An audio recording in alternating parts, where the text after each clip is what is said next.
Kwani knows shepu yake mbaya hivi knows mtangaji malaya.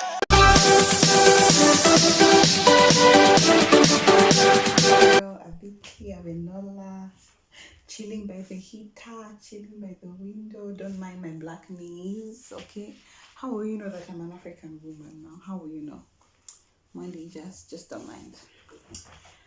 But today is just on a light moment. Like, this is just having light moments. Because, yeah, and Happy New Year to everyone. Why I came to Germany as an au pair. Like, why? As in why? You know, that's what I want to talk about. Like, did I plan to come to Germany as an au pair? Like, yes, I'm going to Germany as an au pair. Like, why? And sometimes I have people like come to my DMs and say that, oh, but like I want to study, oh, but like I want to work, I want to do this thing, but I do not want to come through au pair. I think it's because people low-key know that it's not easy to be an au pair or to live without somebody. But okay, so I want to share my story. Like, I think it's not every time you see people come under au pair that they want it. Sometimes they want it, sometimes life happened. So like, I think it's easy to like, when you're outside the ring, it's easy to shout, fight, fight, fight. But like when you get in the ring, you see that, oh, we're actually, it's difficult to fight. But when you're outside the ring, you can be screaming, yo, beat the fight, fight, fight, fight, fight. So like, I think when you've never tried to come to Germany, you've never started any process, then you can say things like, au pair, no, I just want to come directly as a student. I just want to come directly for work. I think there's nothing wrong with wanting to come directly, but I think don't let other people also have their own journeys. And sometimes it's not that they want it. Sometimes things just turned out. Sometimes you only be able to see why people came under au pair when you start trying to come directly using your own method. Then you see that, oh, I think I see why some people had to like go through this first and then, yeah. But yeah, like, I'm just going to share my story. So for me, why I came under au pair, so like, for me, it wasn't my first option, let me be honest. At first, I didn't know what au pair was. I wanted to come to study here, that was my aim. And then I started the processes. I had somebody help me. I had an uncle that had a little bit of information about studying in Germany, a little bit. And so he's the one I would ask, and I would do whatever he said. And okay, it was difficult. It was a difficult journey. But long story short, despite every difficulty, sometimes schools say no, what. At some point, I felt like I was like closer. I felt like I was really, after going through so much of a struggle, I felt like finally I'm getting there, getting to the point of where I finally get my visa and go. And so like, to study here, you need to have language. And so after trying my best, trying to come directly to university and it didn't work, I'm like, okay, language, okay.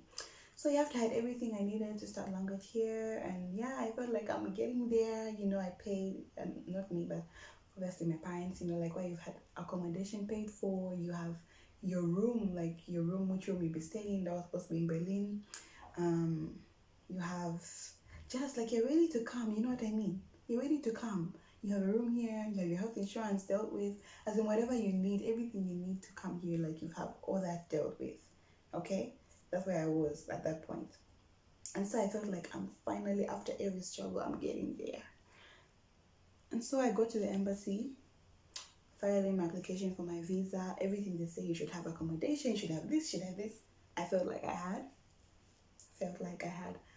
And then I applied for my visa, and I feel like, for me to even reach the point of, because I struggled a lot after finishing school, I was trying to do everything concerning starting school, and it just was not getting anywhere. But I felt like to reach that point where I'm even applying for a visa, I felt like I've arrived, or like I'm arriving, or I'm close.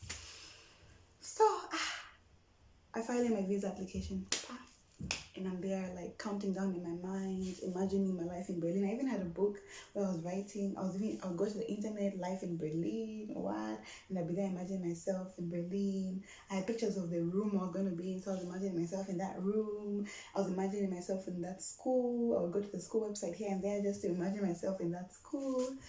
And okay, so how long does it take to receive a visa? They say it can take anything, maybe like 3 months, sometimes up to 3 months. So that was February. No, that was October, right? When was that? I filed October of 2018. Visa application filed in. I think October, if I'm not mistaken. November, December, January, February. No response from the immigration office. No response from the embassy. I would go there back and forth, back and forth, back and forth. As in, they just tell me that, well, we forward the applications to Germany, and the response for everybody's visa comes from Germany. So we know nothing, like we just facilitate the process, and the response ultimately comes from that side. So we also don't know. We are also just waiting. Hey, I'm Wendy. I would pray. I would what? Nothing, as in nothing, no signs. Wow. April, March, February. So now the school was supposed to start in February. I think February 8th, I've forgotten the day. And I was still in Zambia with no visa. So, okay, I simply sent them an email saying, look, I have no visa yet. Can we postpone? Like, can we, like the next, March or April? Okay, fine, March or April. And the accommodation people, you sign a rental contract here in Germany. It's a serious issue, and I could not come. But I begged them, they're a little bit, a little bit to like wait a little bit. I said, okay, look, I'm waiting for my visa and what. They said, okay, we'll see. They kept putting me under pressure. But like, that was what was happening. I was not receiving a visa. I was not receiving a response from the embassy. No yes, no. February, March, April, March.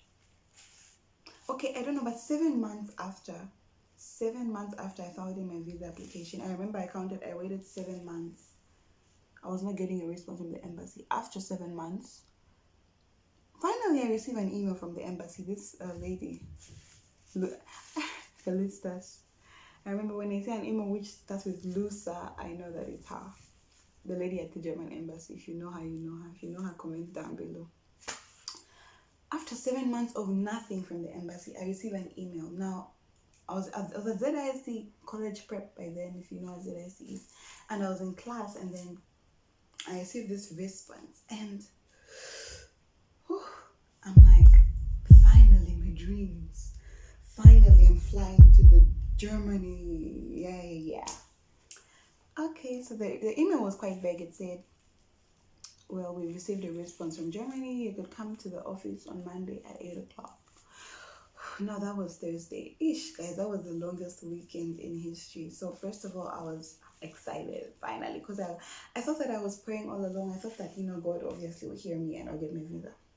I was like, finally. But then I was scared a little bit. I think my parents were a little bit scared because, oh my goodness, now, the costs become real.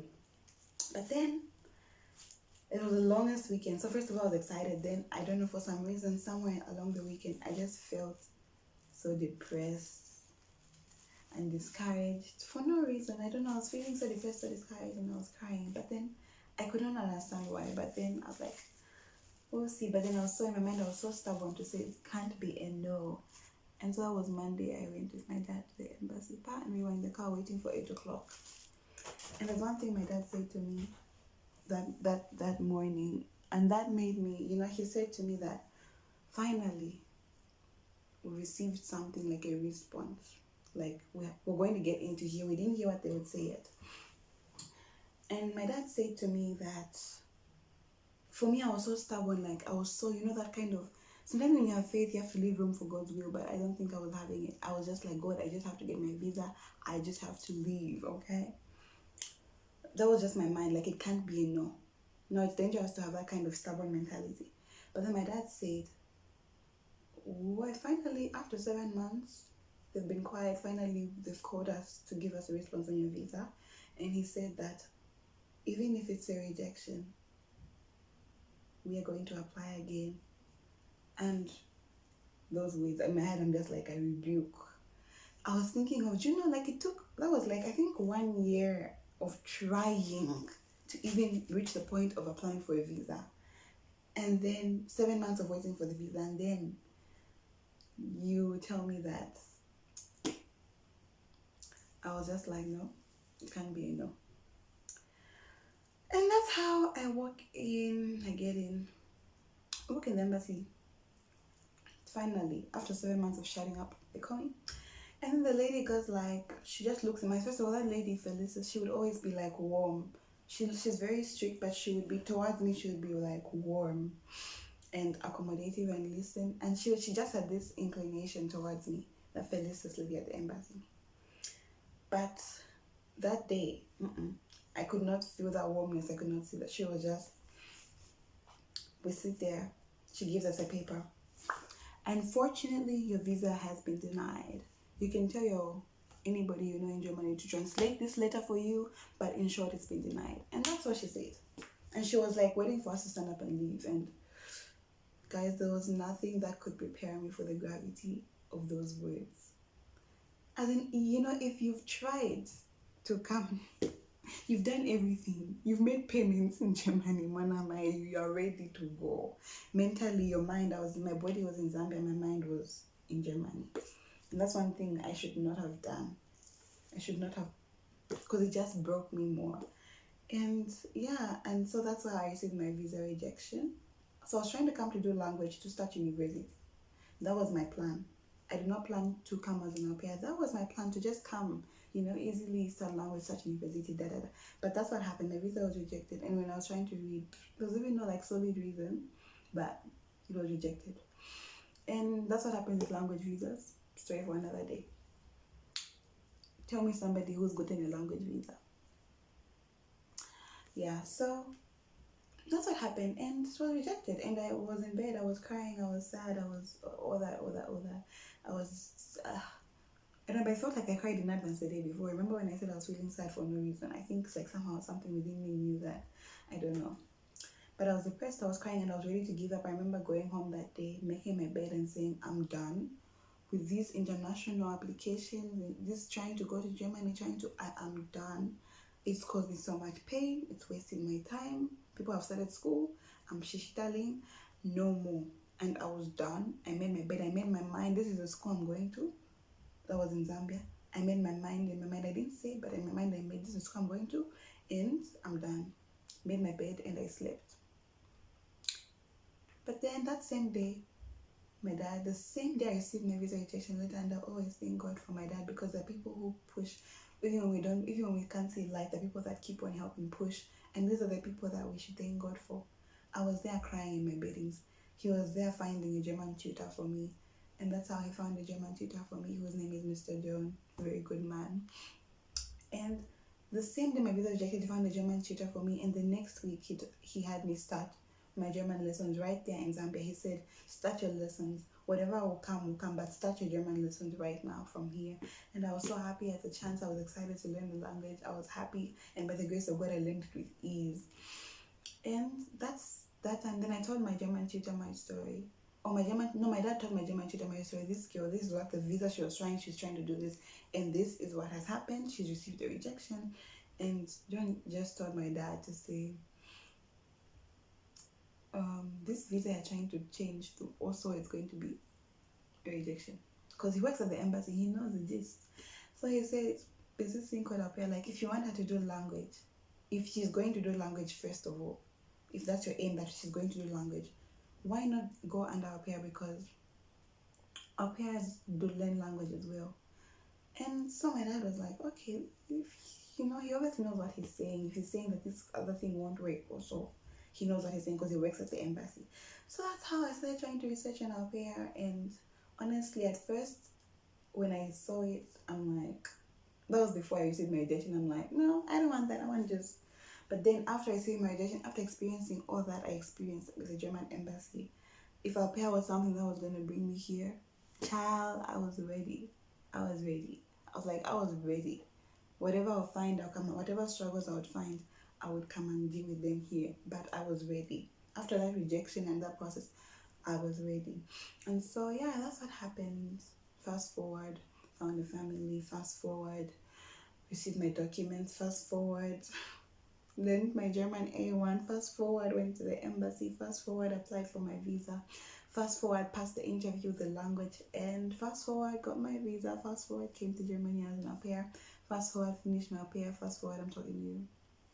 So yeah, that's my story. That's my story of why I came as an au pair. It's not like it was my first option, but it was something that it came up as in life. They say in Bemba, a Bemba proverb, which I'll say in English, the wind only breaks a tree that doesn't bend. Mm-hmm. The wind only breaks the tree that doesn't bend. So for me, when that didn't work out, and this was something that could work out, I mean, there was no reason for me to not adapt in my mind, even though it's not what I wanted. And I did adapt in my mind, and I managed and I came. So that's my story. It was not my first option, but it came as a result of a rejection. And I'm so grateful. And if I went back in time, I would not change it. I'm grateful because it's really made me a different person. It's really done a lot to me, even on the inside of me. That AuPair year has done a lot to me inside. I would not change it if I went back. If everything went well, if we had everything that I needed to just come directly like people do, I would not change it. So that's my story. And I know you're going to have your own story, but that's mine. I hope you've enjoyed, you guys. Like, share. You know you have friends that could need this.